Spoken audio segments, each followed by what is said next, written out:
Et si la distance n'effaçait ni les liens, ni la douleur, ni l'espoir? Des milliers de kilomètres séparent aujourd'hui l'Iran de celles et ceux qui l'ont quitté. Et pourtant, chaque événement continue de résonner dans leur quotidien. Mesdames et messieurs, bonjour. Bienvenue dans votre émission La pensée des hommes. Aujourd'hui, nous tournons notre regard vers l'Iran.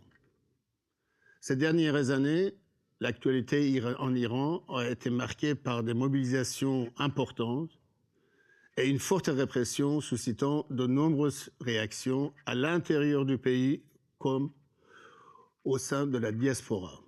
Alors, une question se pose. Quelle est la place de celles et ceux qui vivent l'Iran à distance? Ont-ils encore le droit de parler? Et comment les réalités influencent leur vie, leurs émotions, leur engagement ou parfois leur silence? Pour en parler, nous avons le plaisir d'accueillir Madame Ava Bassili, belgo-iranien, président du Centre iranien Afghanistani de Belgique, activiste pour les droits humains en Iran et lauréat du prix La Voix des 100 voix en 2023, décerné par le collectif des femmes en Belgique. Et à votre côté, Monsieur Reza Kazemzadeh, psychologue, directeur du service santé mentale Exil à Bruxelles. Merci d'avoir accepté notre invitation. Récemment, une présentatrice de la télévision iranienne a affirmé que les Iraniens ne vivant pas en Iran, ils n'ont aucun droit de parler sur ce qui se passe à l'intérieur du pays et que surtout, ils doivent se taire. Que pensez-vous de cette déclaration? Bon, ce que moi je pense de ces déclarations, c'est qu'encore une fois, on a une preuve vivante de l'oppression que l'État iranien mène, pas seulement au sein du pays, même envers la diaspora en dehors du pays. Donc, que la diaspora mène cet activisme, c'est pour être la voix de son peuple qui est resté sans voix. Et donc, en nous taisant, ça nuit à ce mouvement, à cette révolution que le peuple essaye de mener. Vous croyez qu'elle a reçu des ordres ou... En tout cas, moi, je pense que c'est une déclaration politique qui est la position officielle du régime iranien, c'est-à-dire l'État en Iran se donne le droit de distinguer les citoyens entre ceux qui ont le droit de dire et de défendre leurs intérêts et ceux qui doivent se taire. Mais ça, c'est clairement un point de vue politique. Moi, je voulais quand même donner mon point de vue en tant que psychologue, c'est-à-dire quand on est face à une répression si forte, ce qui s'est passé en Iran, dont nous ne connaissons pas encore l'ampleur, le fait de pouvoir parler, surtout au sein de la société civile, au sein associative, c'est très important pour pouvoir digérer ce qui s'est passé et empêcher qu'un événement brusque, aussi brutal, devienne une sorte, moi je dirais, trauma collectif. C'est-à-dire, au lieu justement de réprimer la parole des gens, s'ils pensaient à la santé de la population, ils devraient plutôt pousser les gens et les groupes sociaux différents de pouvoir s'exprimer, de dire comment ils ont vécu, à la recherche, moi je dirais tout simplement, de comprendre l'événement, de pouvoir prendre distance, de pouvoir petit à petit le digérer. Lors de la préparation de cette émission, Madame Bassiri, vous m'avez confié que ce sont vos parents qui ont fui l'Iran et que vous êtes né ici. Et pourtant, vers l'âge de 24-25 ans, vous avez pris une décision très forte. De ne plus remettre le pied en Iran tant que vos compatriotes ne seraient pas libres. En quelque sorte, vous vous êtes exilé vous-même. Et pourquoi vous avez pris cette décision? Oui, parce que, en fait, voilà, comme vous l'avez dit, je suis née ici et la première fois que j'ai vu l'Iran, que j'étais en Iran, j'avais déjà 18 ans. Et donc, jusque-là, j'avais toujours connu l'Iran à travers des paroles de mes parents. Et pour moi, l'Iran, c'était beau, c'était le paysage, les poètes qu'on avait. C'est le safran, les tapis persans. C'est vraiment, voilà, un joie, quoi. Et puis, je voyais notre communauté qui ont toujours ce joie de vivre, et qui sont très chaleureux. Donc, en étant en Iran, à 18 ans, je n'étais pas aussi assez sensibilisée, donc j'étais en vacances, les vacances sont chouettes. Et c'est à mes 24 ans où j'étais allée toute seule en Iran, où j'ai dû aller une fois à la banque, j'avais des choses administratives à régler, et là j'ai vraiment rencontré l'autre face de l'Iran, qui était l'État. On m'arrêtait pour un voile qui était mal porté.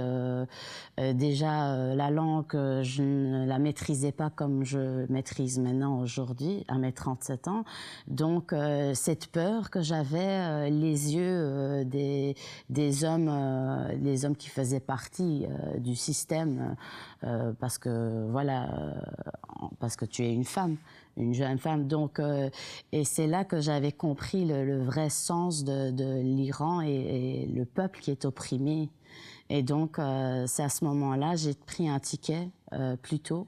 J'ai payé un nouveau ticket, je ne voulais plus rester.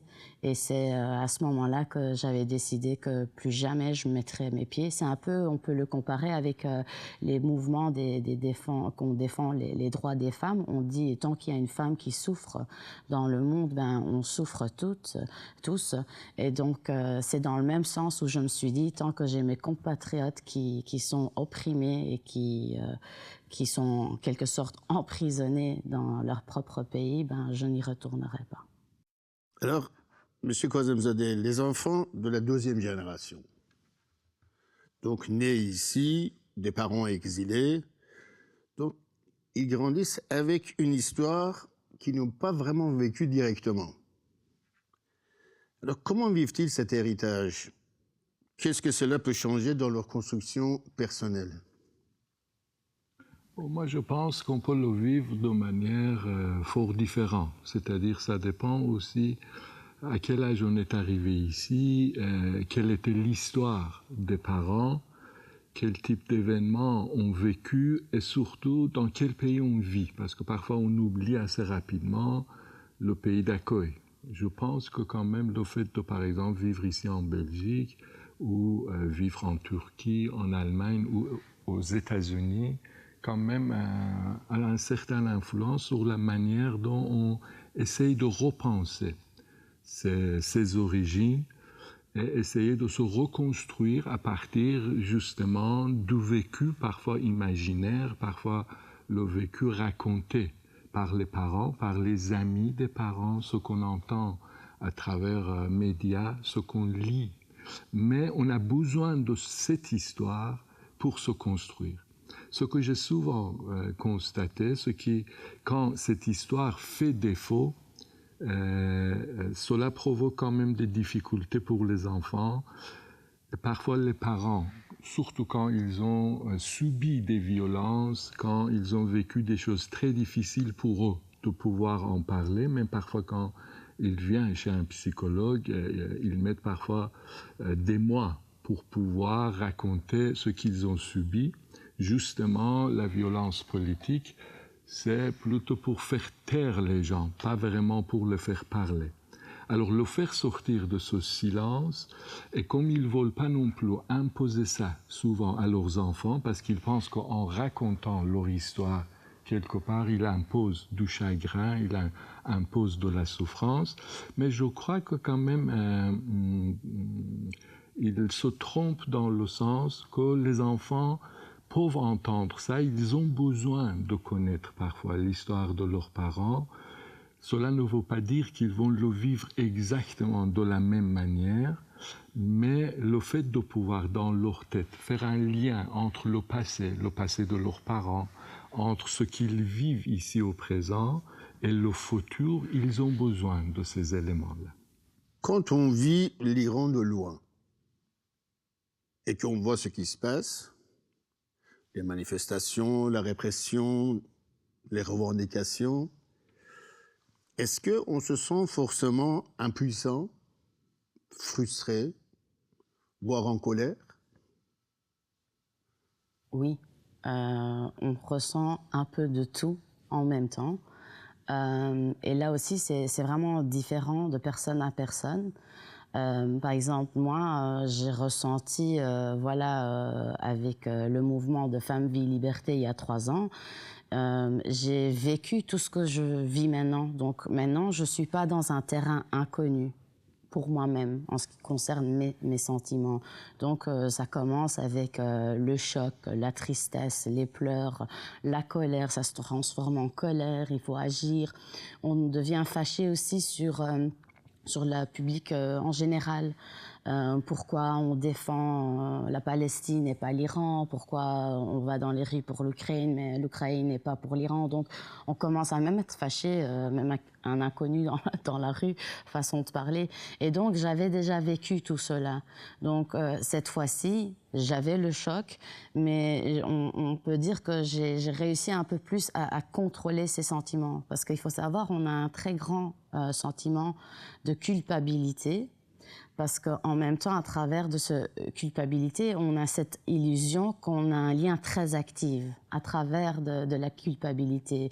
Et donc, en ayant ces pleurs et cette colère, ben, on sent comme si on a fait quelque chose. Donc, en fait, si on prend un peu de recul, on comprend qu'on est dans des états qui sont épuisants, à tous les niveaux, privé, au boulot, voilà. Et en fait, on n'arrive pas à régler quelque chose parce que c'est pas comme ça qu'on arrive à renverser un régime à distance. Donc c'est là où, pour moi-même, j'ai eu un peu plus de clarté. Donc c'est important de faire ce qu'on fait aujourd'hui ici, c'est d'en parler, de créer la sensibilisation au sein de la communauté et surtout aussi envers les générations à suivre, à comprendre que les libertés, ça peut être vu comme une chance. Moi, mon fils qui a 6 ans, il comprend très bien que nous, on a une chance immense d'être nés ici et que cette liberté n'est pas forcément garantie dans des autres pays. Et donc, c'est vraiment créer cette sensibilisation qui, selon moi, m'apporte beaucoup plus et je pense qu'apporte aussi beaucoup plus à la communauté non iranienne parce que nous, on sait ce qu'on voit et ce qu'on ressent et ce qui se passe en réalité, mais pour la communauté non iranienne, c'est très difficile à comprendre. Et donc, je pense que quelque part, nous, dans la diaspora, c'est ça notre responsabilité et notre devoir envers la communauté en Iran. Monsieur Kozem, ces émotions, impuissance, colère, frustration, parfois culpabilité, même d'être loin donc de l'Iran, de son pays, est-ce qu'ils sont fréquents chez les personnes en exil? Oui, dans le sens que ce sont des réactions, moi je dirais humaines, qui montrent le lien affectif, le lien moral qu'on garde avec ses origines, avec le pays. Ce qui vient de dire Madame Bassiri, je trouve son témoignage tout à fait juste et correspond à ce que moi je constate aussi parmi les membres de ma communauté iranienne. D'un côté, moi je pense qu'il faut reconnaître ça, la colère tout simplement est liée à la question de l'injustice. On a l'impression, on constate qu'il y a quand même une répression très importante et qu'on ne voit pas assez de réactions, malheureusement à l'intérieur et surtout à l'extérieur, par exemple vis-à-vis des pays occidentaux, et où la question de culpabilité, on peut se sentir ici en sécurité en pensant que les nôtres sont en train d'être farouchement réprimés en Iran, mais en fait, reconnaître d'un côté ces émotions, c'est une chose. Ce qu'on fait après, c'est autre chose. C'est-à-dire, ce qui est très important, et que dont Mme Bassiri en a parlé aussi, c'est que ça ne doit pas être la souffrance, ça ne doit pas être à travers la souffrance qu'on essaye de garder le lien avec ses origines, parce qu'en ce moment-là, cette souffrance-là, qui peut justement passer par le sentiment de culpabilité, par exemple, des remords,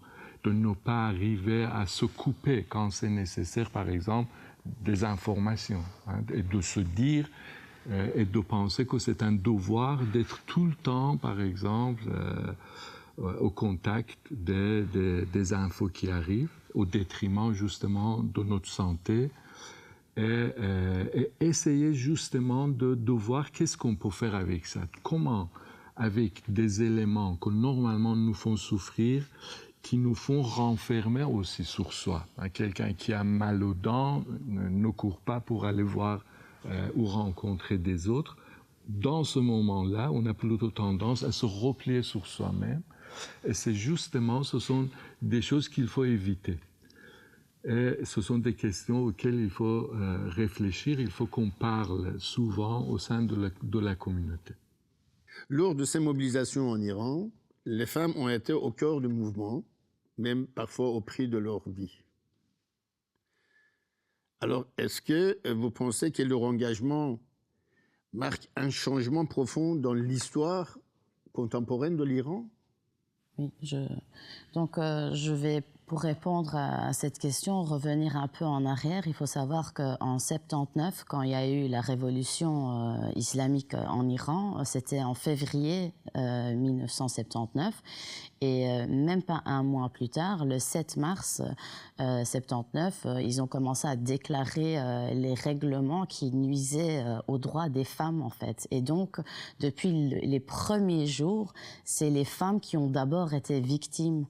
Et donc, d'où vient aussi le 8 mars, le jour international des droits des femmes. Et donc, c'est vraiment depuis 47 ans que les femmes sont aux premières lignes à être victimes par ce régime.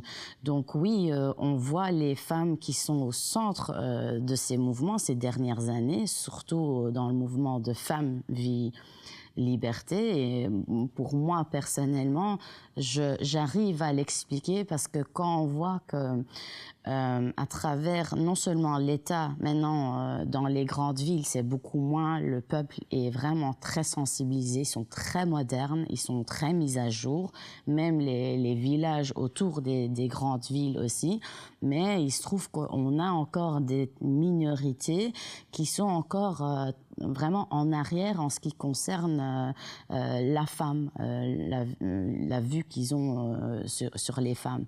Et surtout pour l'État, la femme n'a pas de signification.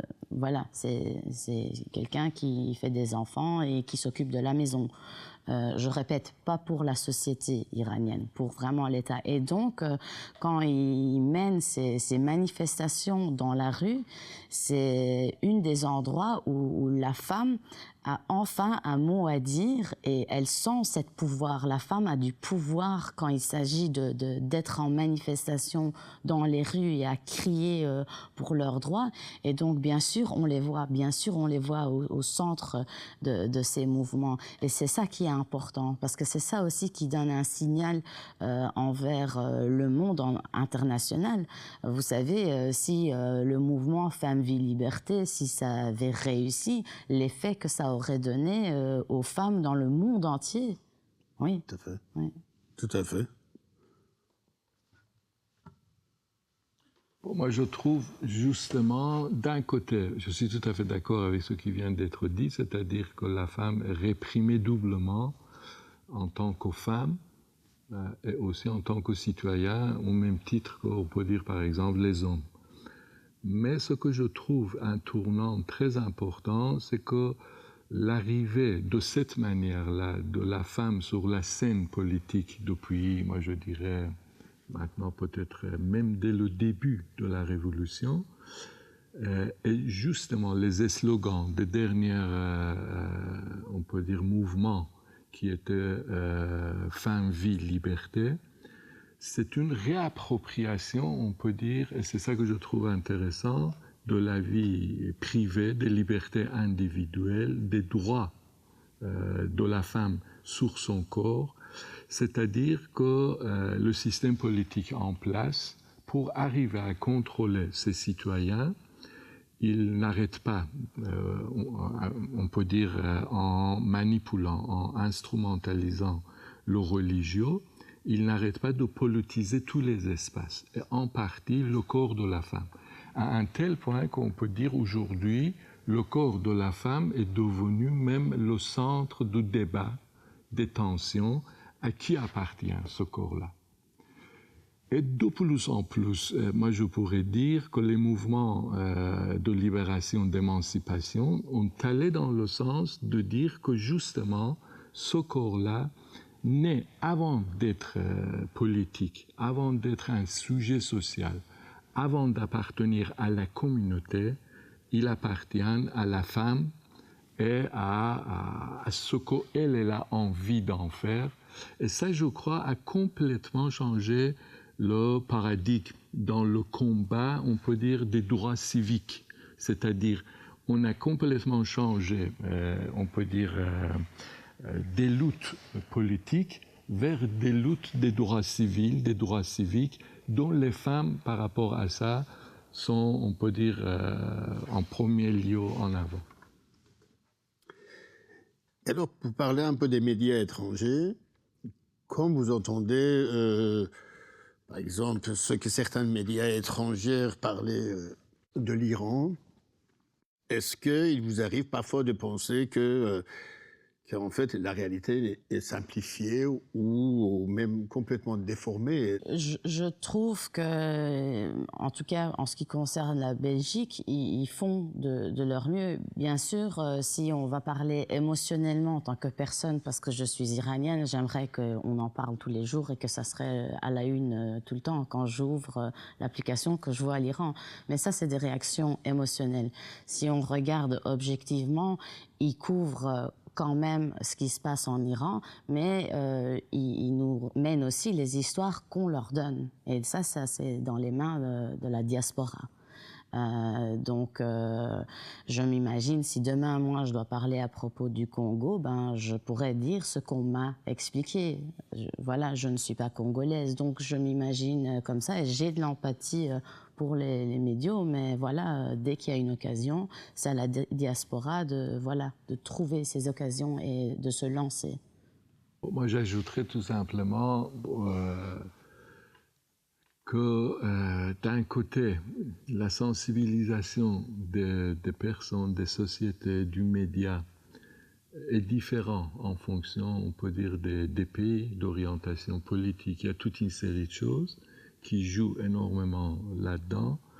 Et je peux dire même des phénomènes de psychologie comme l'empathie, ils peuvent être, on peut dire, des raisons politiques, c'est-à-dire on est beaucoup plus empathique par rapport à des phénomènes, par rapport à le destin des autres êtres humains auxquels on peut s'identifier. De moins en moins qu'on est informé, de moins en moins qu'on est difficile à comprendre les phénomènes, on garde ses distances et on ne s'engage pas clairement. Alors, moi je pense justement, en premier lieu, ce qui est très important, ça, c'est une question de bien informer, de bien expliquer la réalité politique en Iran, d'expliquer toute une série de phénomènes qui peut paraître un peu paradoxal, difficile à comprendre, comment par exemple un peuple considéré musulman peut par exemple se comporter contre la voile, qu'est-ce que cela ça veut dire, quel est le sens derrière tout ça. Quand on est à l'extérieur, toutes ces questions, ça paraît très complexe. Et moi, je crois justement, cela a besoin vraiment d'un travail aussi des Iraniens même, aux diaspora, d'explication et de sensibilisation. Alors, pour conclure cette émission, si vous deviez dire un mot ou une phrase au peuple iranien aujourd'hui, que leur diriez-vous? Qui sont ma fierté. Première chose qui m'est venue à l'esprit, c'est exactement la même chose, c'est-à-dire vraiment avec tout ce qu'on a traversé, avec tout ce que le peuple iranien, chacun de nous, dans notre histoire, nous avons subi, le fait de pouvoir garder encore la tête en dessous de l'eau et en plus de garder sa dignité, c'est ça que ça me donne aussi le sentiment de fierté. L'exil n'enlève pas la voix, il la transforme. Ce que nous avons entendu aujourd'hui nous rappelle qu'au-delà de l'actualité et des images, il y a avant tout des êtres humains, des parcours de vie, des peurs, mais aussi immense force intérieure. Comprendre ce qui se passe, c'est aussi prendre le temps d'écouter, de regarder les réalités humaines et psychologiques, en Iran comme au sein de la diaspora.